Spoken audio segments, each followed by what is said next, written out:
Hazır bunu görüp aldılar, hani eskisini barıp görüyoruz ayağında. Жатақханасы, içinde kalan jeri vardır. Hala dinlegi, mikrovolnovkası, çay kaynatatan tanası vardır. Isı su, жылы su, mutlak su bitmesesi. Bir duşu var. Biletini satıp alıp bir külpeledi. Basseyden çıkan ayın duş. Diyecekleri var. Çetiği demirler de son bir koçlarına topla. Üçe taş. Şunu bir geçmekten net görüp. Bir korpuslu görüp çıkalım da ana te eski cağın barıp bir görüyor. Buna geldi. Belki bunlar bir kırsaydı. Şunda kanday dediğim var. Vanna. Şunda bir şey söyleyeyim. Buna görmüyor. Vanna var cağın. Azıcık var eskileri göstermezler. Eskileri uzun da iyi demek. Onlar diyecek. Dağ жасап қойғанда бар екен, одан бір бай сындап қойып тұр, ала. Мына ол жерде азыр дағы жақсы жасап қойып тұр. Қап-қара, қақ бұяқтарын алып кетейік. Қап-қара. Азыр да мына аяқтап қойып немене. Ондайға лақтап қойған тұр бай. Ванналарыңызды да тазалап қойыпсыңдар. Ваннасы қып-қызыл да. Büt, canım olmuştu. Тазалап қойыпсыңдар. Мен келгенде есімде тазалап. Sapsarı oldu. Ванна екені білінбейді да. Жақсы келіп алдыңыздар ма? Ес алдыңар ма? Жақсы келіп екен? Жақты ма бұяқ? Бұрынғысы жақты ма, же азырқысы жақты ма? Albatta hazırlısı da. Азырқысы, ә? Көрдіңіздер да сілер да. Мына бірінші жолы 3 жыл болды менің бийлик башыма келгені. Бірінші жолы ушундай мынакей илгери болуп турчу эле. Выездной семинарлар деп, көчмө жыйындар деп. Шуну бірінші жолы уюштуруп атабыз. Бүгүнкү чогулуштун ең негізгі мааниси профсоюз системасы. Эмне үчүн сиздерди чогултуп, өкмөт мүчөлөрү бардыгы турат, премьер-министрден баштап вицелер, тиешелүү министрликтер турат, управление бардыгы турат. 21-жылы силер 17-жылдан бери эки бөлүнүп алып чабышып атасыңар, кызыл чеке болуп, чекеңерди жардыңар бири-бириңер менен, кабинетиңерди талкаладыңар. Биз кийлик ишел десек, жок, биз өзүнчө тармакпыз, биз силерге көз каранды эмеспиз дедиңер. Мыйзамыңарды оңдоп бир жалпы мамлекет үчүн бир пайда алып келчү мыйзам болсун. 29 кишинин эле мыйзамын кызыкчылыгын көздөй бербесин десе, Евросоюзга чейин кайрылдыңар, дүйнөлүк коомчулукка кайрылды, вызылдаттыңар, кокуй эле кокуй, бизди жойгон атат, сойгон атат. Биз тескерисинче ушу мына ушундай кылып бир жаркыратып, жакшынакай жардам берели деген максат менен ошентип кириштик эле. Анан ызылдатып, Евросоюздан бери келип, мага чейин кайрылгандан кийин мен токтотуп койдум. Токтоп тургула, аз тийишпегиле болду. Биз ишибиз менен далилдейли, анан кийин аны иш жүзүндө көргөзүп, андан кийин анан булар менен иретке салалы буларды дейбиз. Мына бүгүн ошол күн келип турат. Өзүңүздөр мына көрүп кыдырып чыктыңыздар. Мына жетөгүздү карагыла, бүгүнкү акыбалыңарды. Бүгүнкү акыбалы мына могу. Кечээ тартып келдиңерби? Кечээ күнкү акыбалы, мына ысыгаттарны карагыла, кечээ күнкү акыбалы. Бүгүнкү мына буякты карагыла. Силер жылына былтыр канча 550 миллион бюджеттен бергенбиз силерге мына. 550 миллион сом. Быйыл 600 миллионго жакын дагы алган атасыңар. Профсоюз системасына. Бул эми элдин акчасы. Биздин кыргыз мамлекетинен силерге барып түшкөн акча. Ошону силер талап, тоноп жеп атасыңар. Бир тыйын салбадыңар, 30 жылда мен эсептеп чыктым, мына бүт финансисттер эсептеп келип мага берди. Колумда турат, керек болсо силерге да берем. 6,5 миллиард сом алыпсыңар. 6,5 миллиард. 6 тыйындык имарат салып койгон эмессиңер. Эмне үчүн 29 эле киши биригип алып эле анан ошо бири-бириңерди башка састараны койбой эле талашып жана башчы коебуз деп атасыңар. Ким башчысы, сиз азыр? Профсоюз башчысы. Башчысы коебуз. Ошол 6,5 миллиардты талап, тоноп жеп жүрүпсүңөр да. Мына болгон секрет ошол экен, талашканыңардын, бийлик талашканыңар. Кызыл чеке болуп, кабинет талашып, эшигин талкалап, бири-бириңердин чекеңерди талкалаганы мына болгон эле секрет ушул экен мына. 6 тыйын салбапсыңар. Эгерде эң жок дегенде ушундайдан бирден коттедж салып отурсаңар да 30 жылда, бирден диге курорт салып отурсаңар да 30 жылда 30 курорт салып койбойт белеңер. Карагылачы мынакей. Кайра тескерисинче бүт сатып ийипсиңер. 134 объект сатыпсыңар. 284 объекттен 134-ün сатып ийипсиңер. Анын ичинде жалаң жер участоктары бар. Керек болсо медициналык оборудованияларды кошо сатыпсыңар. Рентген аппарат деп жүрөт, каякта биреме, ошолордун баарын сатып ийипсиңер да. Бир курортуңар жакшы иштебейт. Бир курортуңар. Мондай акыбалда турат. Ким келет буга мына? Анан Кыргызстан айтып коебуз, туризм менен өнүксөк болот, биз укмуш туристтерди тоссок болот деп. Киши эмес, могу жерге ит келбейт. Ит киргиз болуп жатат. Кантип туризмди өнүктүрөбүз?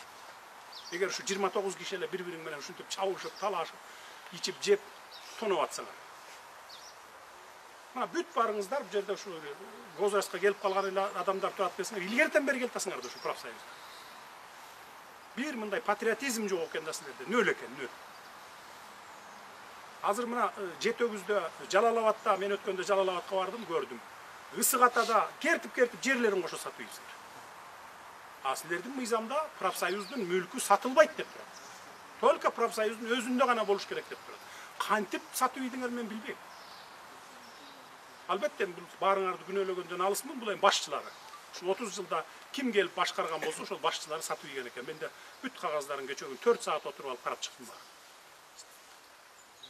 Квартиралар бар экен, аларды сатып ийипсиңер Чолпон Атада. Жерлерин кыркып туруп сатып ийипсиңер. Кайсы закондун негизинде саттыңар билбейм. Мына бүгүнкү силердин кылган кылыгыңар. Ошон үчүн мына баарын чогултуп, эми бир жыйынтыкка келелик. Албетте биз силердин үстүңөргө барып мойнуңарга минип алалы деп аткан жокпуз. Биз мамлекетибизди туризм менен өнүктүрөбүз, ооба туура, туризм менен өнүгүшүбүз керек. Эгер туризм менен өнүктүрүш үчүн мына ушундай жакшынакай условиялар түзүп бериш керек да. Ошондо чет өлкөлөрдөн келет. Мына биз эмне үчүн курортторго киришип атабыз? Пансионаттарыбыз да бар мына. Өткөндө 4 пансионатты Өзбекстанга берди деп ызы-чуу салып атпайбы? Дагы 15 пансионат бар андай. Каралбай калган. Так эле мондай акыбалда турганчы. Беребиз деп атабыз. Аны да 49 жылга берилди. Келбейт эч ким. Анткени Ысык көлдүн тегерегиндеги пансионаттар 3 ай иштейт болот. 9 ай жабык турат. Ал өзүн өзү акташ үчүн бир 20-30 жыл убакыт керек. Салган акча. А бул курорттор болсо, круглый сутки иштейт да. 365 күн иштейт эмеде. Жылы бою иштейт. А бул өзүн бир жылда актап коет, бир сезон менен. Мына азыр уже уккандардын бардыгы ноябрь, декабрь, январь, февральга уже ээлеп алышты уже. Көрдүңөрбү? Ушундай кылса болот эле. Мына Жетөгүз ушундай иштетсе болот. Ысык Атаны ушундай иштетсе болот. Жалал-Абадты ушундай иштетсе болот. Болот да. Өзүңөрдүн эле балдарыңар, небере чөбөрөлөрүңөр үчүн калат да булчу. Өзүңөр да барып ден соолугуңарды чыңдайсыңар. Мына пенсионный возрасттагы адамдар келсиңер. Силерден кийин балдарыңар келбей салат, андан кийин неберелериңер келбей салат. Өмүр бою мамлекет үчүн, эл үчүн калат. Акыл эстүү эле адамдарсыңар. Ошон үчүн бир эмеге келгиле дагы, мына ген прокурор турат, счетный палата барбы? Счетный палата турат. Полностью текшерип чыккыла. Эми 30 жылдан беркисин текшере албайбыз, 10 жылдан беркисинин бардыгын казып текшерип чыккыла дагы. Бүт сатылып кеткен жерлердин бардыгын кайтарткыла. Курортторго айрыкча Жалал-Абад, Ысык Ата, Жетөгүз. Бияктагы андай жок, бул жерде сатылып кеткен жок. Жок. Ошон үчүн бардыгын кайтаргыла. Кайтарып алгандан кийин, анан кийин булар менен кимдерге арендага берип аткан болсо бүгүн. Арендага бергениңерди дагы билебиз. Арендага 10 000 сомго берсеңер, чөнтөккө бир 30 000 сом түшүп атат да. Мына ушундай иштеп келипсиңер да. Ошон үчүн бүт баарын юридический жагын карагыла дагы, биз өкмөткө алып туруп, мындай кылып туруп салган. Мына быйыл 600 миллион сом силерге түшөт. Карагыла, албетте эмгек акы, коммунальный услугалар болот, командировочный болот, анан путевкага берет да. Башка расходуңар жок да, туурабы? Жок. Мондай эмес албай элесиңер да. Калган акчасын эсептеп туруп, ушундай курортторду оңдотуп, жаңы курортторду салгыла. Мына ушул жерге болгону бир 150 миллиондон ашык эле сом кетти. А силерге быйыл 600 миллион берилип атат. Ушундайдан 3 салат элеңер ошого. Путевканын акчасы да, путевка. Ну путевкаларды киме салат могу жерге келип, киме салат? Эс алган кишини көрбөй элем эже мен. Путевкага вообще тийбейбиз биз. Вот 30 жылдан бери тийбейбиз. Путевкага тие албай анан жерлерди сатып Жок эми андагы эми караш керек, ал эми. Сиздин убакта болгон жокпу? Сиз канча жылдан бери иштеп жатасыз? Жок, мен көп жылдан бери жок. Мен федерация иштеген жокмун. Федерацияда 15. Жок, канча жылдан бери бу жерде азыркы должностьта турасыз? Азыркы жолдо 15-жылы шайландым. 15-жылы турасыз. 2015. Андан кийин кайра 20-жылы шайландым да, 20.